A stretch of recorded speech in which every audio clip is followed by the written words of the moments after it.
लग्नानंतर होईलच प्रेम मालिकेच्या आजच्या भागामध्ये आपण पाहत आहोत की आता इकडे काव्या म्हणत असते, पार्थ विचारा, तुम्हाला जे काही विचारायचं आहे ते विचारा.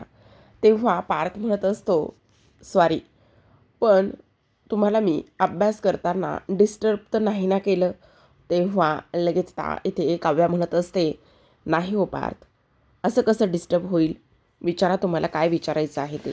तेव्हा पार्थ म्हणत असतो, खरं तर सॉरी, पण तुमचा बोका नाही दिसत आज तुमच्या हातामध्ये.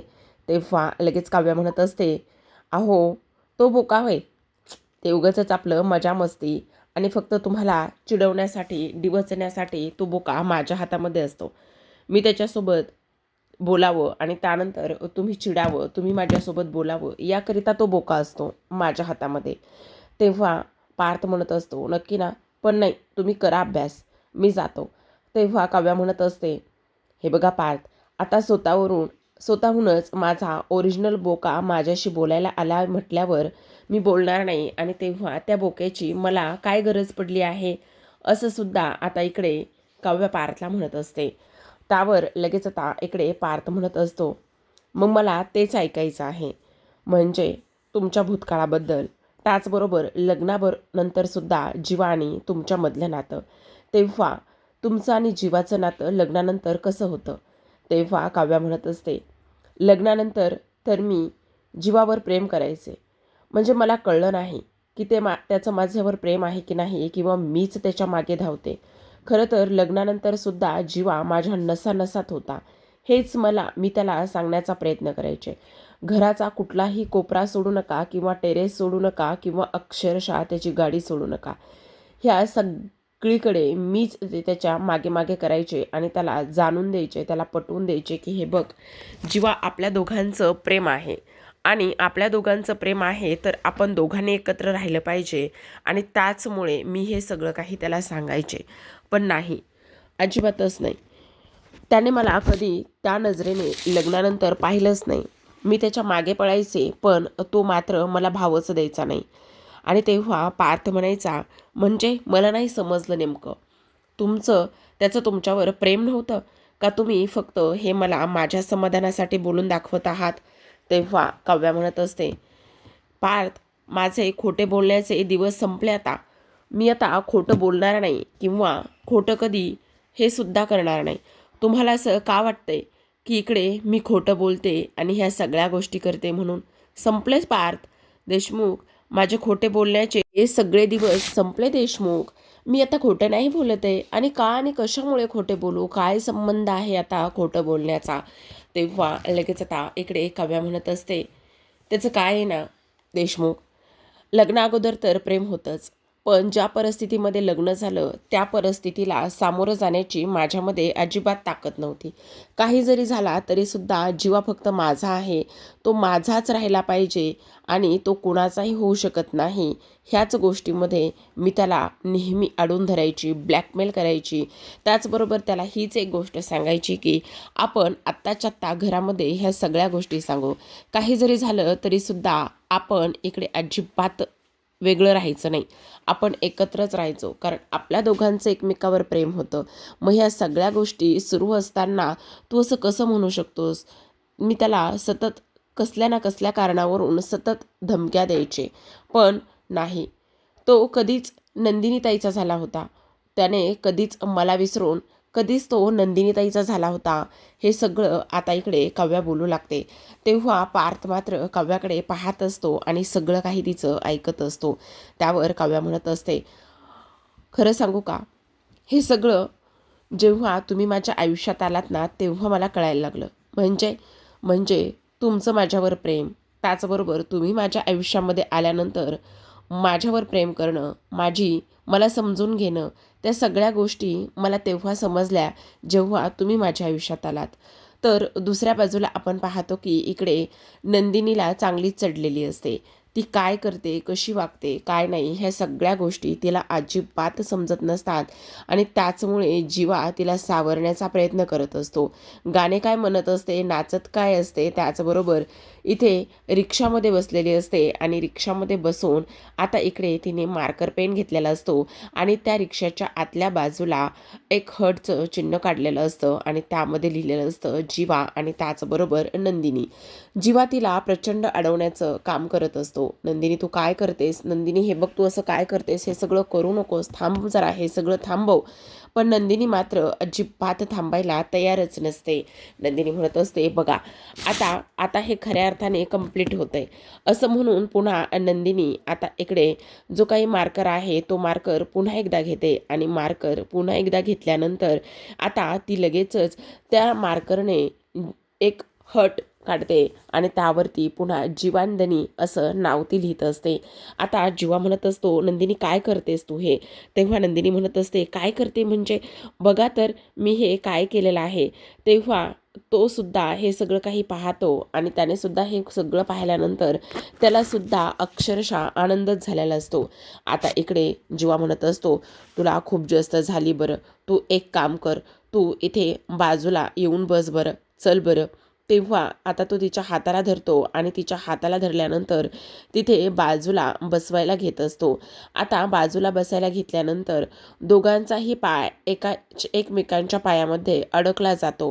आता दोघांचाही पाय एकमेकांच्या पायामध्ये अडकल्यानंतर इकडे जीवा खाली कोसळतो तर नंदिनी त्याच्या अंगावरती पडलेली असते. आता जेव्हा नंदिनी त्याच्या अंगावर पडते तेव्हा मात्र जीवाला थोडंसं कसं तरी आणि अवघडल्यासारखं होत असतं. पण सगळ्यात महत्त्वाचं म्हणजे आता इकडे जी काही नंदिनी आहे, नंदिनी त्याच्या अंगावर पडलेली असते आणि ती म्हणत असते खरं सांगू का जीवा, तुम्हाला सगळ्यात महत्त्वाची गोष्ट म्हणजे की तुमचं प्रेम आणि त्याचबरोबर तुमच्या आठवणी तुमची सोबत अशी आहे ना, वाळूमध्ये किती वेळा लिहिली, किती वेळा काही जरी केलं ना तरीसुद्धा ती मात्र काही केला पुसली जात नाही असं नंदिनीचं म्हणणं असतं. आणि ह्या सगळ्या काही गोष्टी इथे ती बोलत असताना आता इकडे जीवा म्हणत असतो खरं सांगतेस ना चकाचक बाई हे तू. तेव्हा नंदिनी म्हणत असते हो तर मी खरंच सांगत आहे, मी का आणि कशामुळे खोटं बोलू, मी खोटं बोलतच नाही आहे. तुम्हाला सांगू जेव्हा तुम्ही इथे ती रिक्षा घेऊन आलात ना तेव्हा ती रिक्षा पाहिली आणि मला फार आनंद झाला. म्हणजे मला असं वाटलं की जीवा माझ्यासाठी इथे आलेले आहेत. पण त्याचं काय आहे ना इकडे मला ना म्हणजे काय होतंय ना ते समजतच नाही. तेव्हा जीवा म्हणत असतो शेवटी असो, माझं प्रेम जे आहे ना ते पूर्णत्वास लागलंय, माझं प्रेम जे आहे ना ते मार्गी लागलेलं आहे, ही गोष्ट माझ्यासाठी फारच महत्त्वाची आहे असं म्हणत असताना नंदिनी जोरातच हसते. तेवढ्यातच आता इकडे जे काही धनंजय आहेत, धनंजयच्या रूमचा लाईट जो आहे तो लागलेला दिसतो, ऑन झालेला दिसतो आणि तेव्हा लगेच जीवाचं लक्ष तिकडे जातं. आता जीवाचं लक्ष तिकडे गेल्यानंतर जीवा म्हणत असतो अगं अगं शांत बस जरा, शांत बस. तुझ्या त्या बापाचा रूमचा लाईट लागला आहे. जर तुझ्या बापाला इथे समजलं ना की तू इथे खाली आहेस आणि दारू पिऊन माझ्या सोबत आहेस तर वाट लागेल त्या सगळ्या गोष्टीची. चल चल चल पटकन चल असं म्हणून तो तिच्या हाताला पकडतो आणि रिक्षाच्या पाठीमागे जाऊन दोघेही गुपचूप लपून बसतात. तेव्हा हळूच बघत असतात की लाईट बंद झाली का चालूच आहे म्हणून. आणि तेव्हा नंदिनी म्हणत असते खरं सांगू का जीवा तुम्हाला, जर ही गोष्ट माझ्या बाबांना समजली ना की नंदिनी दारू प्यायली आहे तर मग मात्र तिचं काहीच खरं नाही आहे, तिला तर बाबा घरातच घेणार नाही आहेत. तेव्हा जीवा म्हणत असतो आता जरा शांत बसणार आहेस का, मी बघतो एकदा लाईट बंद झाली का का चालूच आहे. तेव्हा बघितल्यानंतर समजतं की अजून तरी लाईट जो आहे ना तो चालूच आहे आणि त्यामुळे ते दोघेही जण तिथेच बसलेले असतात. आता इकडे दुसऱ्या बाजूला काव्याने बऱ्यापैकी पार्थला सगळंच काही सांगितलेलं असतं आणि त्यानंतर पार्थ पुन्हा एकदा म्हणत असतो की हे बघा मी तुम्हाला डिस्टर्ब केले, तुम्ही तुमचा अभ्यास करून घ्या बरं. त्यावर आता लगेचच काव्या म्हणत असते असं काय करताय पार्थ, तुम्ही माझा भूतकाळ ऐकायचा ठरवला आहे ना तर तो तुम्ही पूर्ण ऐका, त्यामुळे मला चांगलं वाटतंय, बरं वाटतंय, मन हलकं होतंय. आणि त्यानंतर काव्या इथे पारचा हात हातामध्ये घेते आणि लगेचच म्हणत असते, जेव्हापासून तुम्ही माझ्या आयुष्यात आलात ना, तेव्हापासून मला तुमच्यावर असलेल्या प्रेमाची आणि तुमचं माझ्यावर असलेल्या प्रेमाची जाणीव झाली. तेव्हा आता पार्थने विचारलेलं असतं, तुम्हाला अजून जीवाबद्दल काय वाटतं? तेव्हा लगेच काव्य म्हणत असते, वाटतं ना, जीवाबद्दल अजूनही खूप काही वाटतं. तेवढ्यातच आता काव्याचा हात पार्थच्या हातामध्ये आणि पार्थचा हात काव्याच्या हातामध्ये असताना तसं बोलल्याबरोबर जो काही पार्थ आहे तो त्याचे हात लगेचच वेगळे करतो आणि काव्याकडे पाहतच असतो. तर आता दुसऱ्या बाजूला आपण पाहतो की इकडे नंदिनी काही गप्प बसत नसते. तेव्हा जीवा तिला शांत करण्याचं काम करतो. तो म्हणत असतो, हे बघ नंदिनी, प्लीज जरा शांत बस. हे जर तुझ्या बापाला जर समजलं ना, तर माझीसुद्धा तेवढीच वाट लागणार आहे. तेव्हा नंदिनी म्हणत असते, जीवा, मी तुम्हाला एक गोष्ट सांगू का? तेव्हा जीवा म्हणत असतो, बोल ना. आज मला खूप छान वाटतंय. मला तर खरं तर ह्या सगळ्या गोष्टीचा ना फार कंटाळा आलाय. असं वाटतंय की हे सगळं काही बंद करावं. आणि त्याचबरोबर तेव्हा जीवा म्हणत असतो, त्याचबरोबर काय?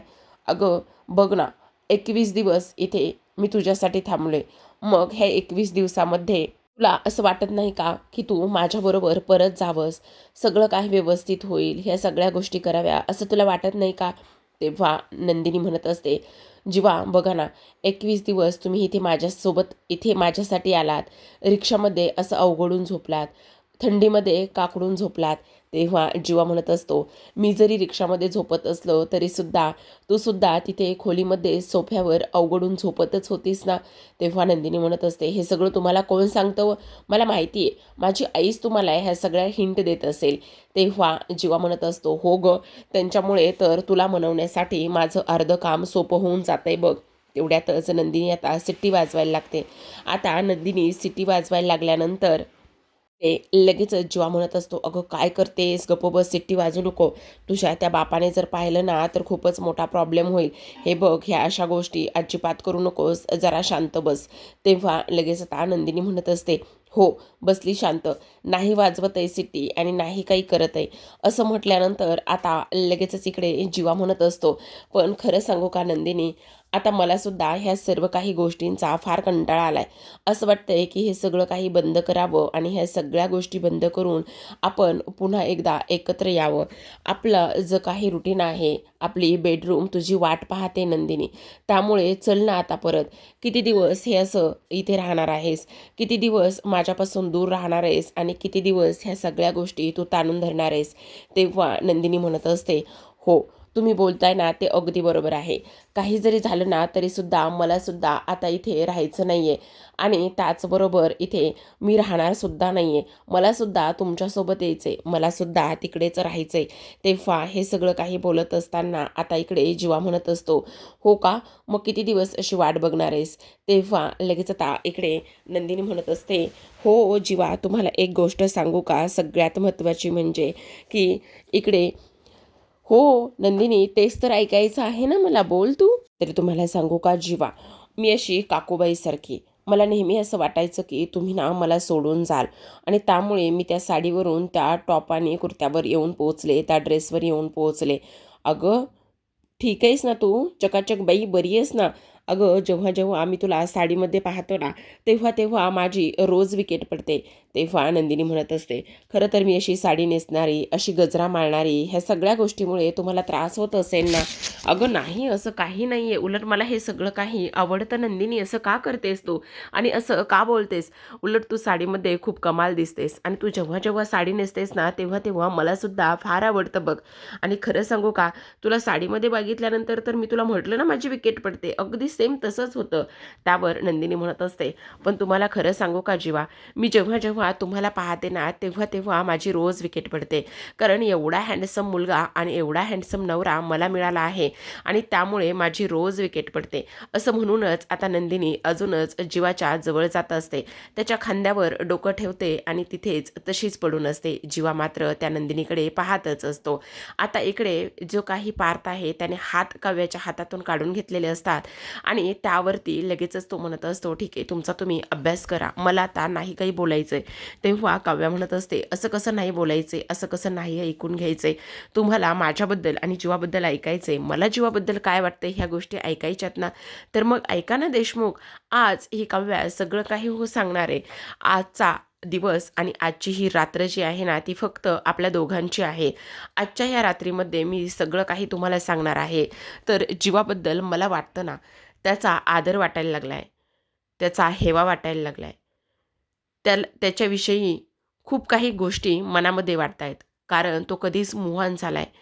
त्याने एक स्वतःचं नाव कमवलं आहे. त्याने एक स्वतःची इमेज तयार केली आणि त्याचमुळे तो माझ्या नंदिनीताईचा नवरा होण्यास योग्य आहे. ह्या गोष्टीबद्दल मला पुष्कळ असं काही वाटतं ना. त्याची गाडी किती सुंदर अशी रुळावर आलेली आहे. त्याचं जे झाले तेच माझंसुद्धा झालंय. तेव्हा पार्थ म्हणत असतो, तुमचं काय झालेलं आहे? तेव्हा काव्या म्हणत असते, आता बघा, 2 वेगवेगळ्या रंगाचे कपडे आहेत. ते जर आपण कपडे एकत्र धुवायला लावले, तर त्या कपड्याचा रंग निघून जातो आणि निघून गेल्यानंतर तो कपडा मुळातच हलका असतो. पण दुसऱ्या कपड्याला जेव्हा तो रंग लागतो ना, तेव्हा मात्र त्या दुसऱ्या कपड्याला लागलेला जो काही रंग आहे ना, तो मात्र निघत नाही. कितीही घासा, काहीही करा. अगदी माझं तसं झालेलं आहे आणि जीवाचं तसं झालंय. नंदिनीचा रंग जीवाला लागलाय आणि तुमचा रंग मला लागलाय. त्यामुळे ते रंग निघणं आणि वेगळे होणं अशक्य आहे पार्थ. तर इकडे दुसऱ्या बाजूला आपण पाहतो की, सांगू का जीवा, मी ना लग्नाअगोदर फार रोमॅन्टिक, फार फिल्मी होते. पण जेव्हापासून तुम्हाला पाहिलंय ना, तेव्हापासून तुमच्या मी प्रेमातच पडले. मला कधी-कधी असं वाटतं, की मी तुम्हाला डिझर्व करत नाही. म्हणजे बघा ना, मी अशी काकूबाईसारखी, तुम्ही असे डॅशिंग, हँडसम. त्यामुळे मला नेहमी असं वाटायचं, की तुम्ही मला सोडून निघून जाल काय काय? तुम्ही मला जर सोडून निघून गेलात, तर माझं काय होणार आहे? ह्या सगळ्या गोष्टीचा मी फार-फार विचार करायचे. तेव्हा लगेच आता इकडे जो काही जीवा आहे, तो म्हणत असतो, "अगं, तुला असं का वाटतंय?" "अजिबात नाही. उलट मला भीती वाटते त्या सगळ्या गोष्टीची आणि मला असं वाटतं, की उलट तू मला सोडून गेलीस तर माझं काय होणार आहे? उलट मी तुला डिझर्व करतो की नाही ह्या सगळ्या गोष्टी मला वाटायच्या आणि तुला आता असं का वाटते? वेडाबाई कुठली, काकूबाई कुठली, असं इकडे तो बोलत असतो. तेव्हा लगेच आता इकडे नंदिनी म्हणते, पण खरं सांगू का जीवा, मला ह्या सगळ्या गोष्टीचा खरंच आता फार कंटाळा आलाय. मला नको झालंय हो हे सगळं. मला असं वाटतंय की आता बंद करावं, हे बास करावं आणि इथून लांब कुठेतरी निघून जावं. त्यावर जीवा म्हणत असतो, काय करतेस मग? चल ना, आपलं ते घर आणि त्या सगळ्या गोष्टी आपली वाट पाहतायत नंदिनी. चल ना, ती आपली बेडरूमसुद्धा वाट पाहते नंदिनी. आपण आपल्या घरी जाऊयात. तू का नाही म्हणतीस आपल्या घरी येण्यासाठी? तू का नाही म्हणतीस आपल्याला आपल्या घरी एकत्र जाण्यासाठी? आहे बघ, मी इथे जरी 21 दिवस राहिलेलो असलो, 21 दिवसाचं जे काही चॅलेंज आहे ते पूर्ण करण्यासाठी जरी आलेलो असलो, तरीसुद्धा एक गोष्ट तुझ्या लक्षात येते का? तू सुद्धा काही आनंदात नाही आहेस आतमध्ये. तुलासुद्धा फार आनंद होत नाही आहे. मला ह्या सगळ्या गोष्टी माहिती आहेत ना, कारण मी हे सगळं काही बघितलं आहे. त्याचबरोबर मी इथे ताठून अवघडून झोपल्यानंतर तूसुद्धा बेडरूममध्ये काही नीट झोपत नाही आहे नंदिनी. तेव्हा नंदिनी म्हणत असते, मला माहिती ना, ह्या सगळ्या गोष्टी आणि ही सगळी माहिती तुम्हाला कोण पुरवतं? तर माझी आईच पुरवते, हे मला माहिती आहे ना. तेव्हा तो म्हणत असतो, हो, तू अगदी बरोबर बोलतेस. त्यांचा माझ्यावर फार जीव आहे आणि त्यांनी मला बऱ्याच गोष्टीसाठी मदत केली. पण त्यामुळेच तर मी माझ्या नंदिनीला जिंकण्यासाठी, माझ्या नंदिनीला मिळवण्यासाठी अगदीच तयार झालो आहे किंवा अगदीच मला छानसुद्धा वाटतंय. असं सुद्धा आता इकडे तो बोलू लागतो आणि नंदिनीकडे पाहतच असतो. तेव्हा नंदिनी म्हणत असते, बरोबर बोलताय तुम्ही जीवा, खरंच बरोबर बोलताय. तेव्हा जीवा म्हणत असतो, बघ मी बरोबर बोललोय ना, मग मला असं आत्ता वाटतंय की बघ, आपले आता 21 दिवससुद्धा पूर्ण झालेत आणि त्यामुळे चल आता आपण दोघेही जण आपल्या घरी निघून जाऊया. तर आता दुसऱ्या बाजूला इकडे वळूयात. दुसऱ्या बाजूला काव्याचा फोन वाजत असतो. आता काव्याचा फोन वाजत असताना पार्थ म्हणत असतो, तुमचा फोन वाजतोय, प्लीज तुम्ही तो घ्या ना. तेव्हा लगेच आता काव्या म्हणत असते, नाही नाही, त्याची काही गरज नाही आहे. खरं तर मला फोन करणारं कोण असणार आहे? अनिशा असेल. आज मला तिचा फोन नाही घ्यायचा आहे.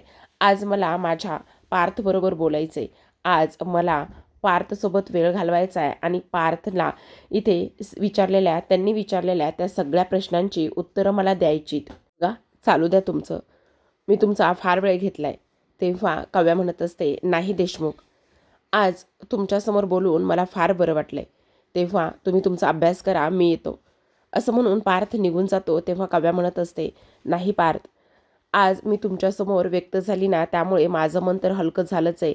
पण मी दिलेल्या प्रश्नांची उत्तरं आणि माझ्या मनात जे काही चालले ते सगळं काही ऐकून तुमच्या मनामध्ये सुद्धा खूप काही गोष्टी घडल्यात आणि तुम्हाला सुद्धा तितकंच बरं वाटले, हे सुद्धा तेवढंच महत्त्वाचं आहे पार्थ, असं आता काव्या म्हणत असते. दुसऱ्या बाजूला म्हणजेच उद्याच्या भागामध्ये सुद्धा हाच थोडासा सीन आहे. अजून तरी नंदिनी रोमॅन्टिकच असते. तिची काही उतरलेली नसते. बऱ्याच गप्पा जीवाबरोबर मांडलेल्या असतात. कारण एवढ्या दिवसाचं भांडण, 21-22 दिवसाचं ते भांडण आणि त्याचसोबत इथे एवढ्या दिवसाचा हा दुरावा, ह्या सगळ्या गोष्टी आता इथे आज मिटलेल्या असतात. कारण नंदिनीला काहीच आठवत नसतं. ती 16 डिसेंबर आणि वगैरे वगैरे. तेव्हा नंदिनी आता शेवटी बेभान होऊन जीवासोबत असते. अगदीच तोल जातो. जीवाच्या गळ्यामध्ये हात टाकलेले असतात, हात गुंफलेले असतात आणि जीवाच्या फार जवळ असते. जीवाच्या चेहऱ्यावरून हात फिरवत असते. त्याचा चेहरा दोन्ही हातांमध्ये घेतलेला असतो आणि एकदमच त्याच्या जवळ असते. अक्षरशः जीवाला तर हे सगळं काय चाललंय? खरंच हे स्वप्न आहे का? का हे खरं आहे? ह्या गोष्टीची मात्र त्याला जाणीव नसते त्या क्षणाला. पण नंदिनी खरंच बरी असती किंवा ती ड्रिंक घेतलेली नसती, तर तिने आपल्यासोबत अशी वागली असती का? तिने आपल्यासोबत ह्या गोष्टी केल्या असत्या का? तर अजिबातच नाही. तर आता इथेच त्यांचा सीन कट केला आहे आणि त्यानंतर मात्र दुसऱ्या दिवशी सकाळीचं डायरेक्ट दाखवलंय. नंदिनीचा बहुतेक इथे पार्थला फोन आलाय आणि जीवा घरी येतोय असं सांगण्यात आलेलं आहे. आता फोन ठेवतो न ठेवतो तोच जीवा दाराशी आलेला असतो. तेव्हा दरवाजाकडे सगळेजण ओळतात आणि जीवा आलेला असतो त्याची तीच सुटकेस, तीच बॅग घेऊन. तेव्हा विक्रम धावतच म्हणत असतात, "अरे अरे अरे अरे, चला चला चला, मुलगा आणि सून येते घरा तोच दिवाळी दसरा." असं म्हटल्याबरोबर सगळेजण जीवाचं कौतुक करण्यासाठी, त्यांचं वेलकम करण्यासाठी दरवाजाकडे धावलेले असतात. नाश्ता करता करताच आता जीवा एकटाच तिथे असतो. त्यामुळे इथे पार्थ म्हणत असतो, "अरे जीवा, नंदिनी कुठे?" असा पार्थचा जीवाला प्रश्न असतो आणि तेव्हा मात्र त्यावर जीवाने एकच उत्तर दिलेलं असतं, ते म्हणजेच की कोण नंदिनी? बहुतेक ना प्रेक्षकांनो, इकडे नंदिनीला जेव्हा दुसऱ्या दिवशी उपरती झाली किंवा तिने रात्री काय केले ह्या सगळ्या गोष्टी समजल्या, तेव्हा मात्र ती कडाक्याचं भांडलेली असावी जीवासोबत आणि जीवासोबत भांडल्यानंतर बहुतेक ह्यामध्ये जीवाची काहीच चूक नव्हती. पाणी म्हणून ती दारू प्यायली होती आणि त्यानंतर तीच पाय घसरली, तीच जीवाच्या एवढी जवळ गेली आणि तिला असं वाटत असावं की नाही, जीवाने माझ्या ह्या सगळ्या गोष्टीचा गैरफायदा घेतलाय आणि त्यांनीच मला दारू पाजली आणि त्याचमुळे मात्र इथे हा सगळा काही प्रसंग घडलेला असावा. धनंजयने नेहमीप्रमाणेच आगीत तेल ओतण्याचं काम केलेलं असावं. पण आता इकडे जीवा मात्र एकटाच आला आहे. ही गोष्ट आता नंदिनीला सहन होईल का? जीवा पुन्हा एकदा एकटा पडेल का? नंदिनी आता पुन्हा एकदा घरी कशी येईल, काय होईल, हे पाहणं फारच इंटरेस्टिंग असणार आहे. तर अशाच नवनवीन डेली मालिकांचे अपडेट्स आणि त्याचसोबत रिव्ह्यू जाणून घ्यायचे असतील, पाहायचे असतील तर नक्की चॅनलला सबस्क्राईब करा. भेटूयात उद्याच्या असेच एका नवीन आणि त्यासोबत भन्नाट अशा रिव्ह्यूसोबत. तोपर्यंत धन्यवाद.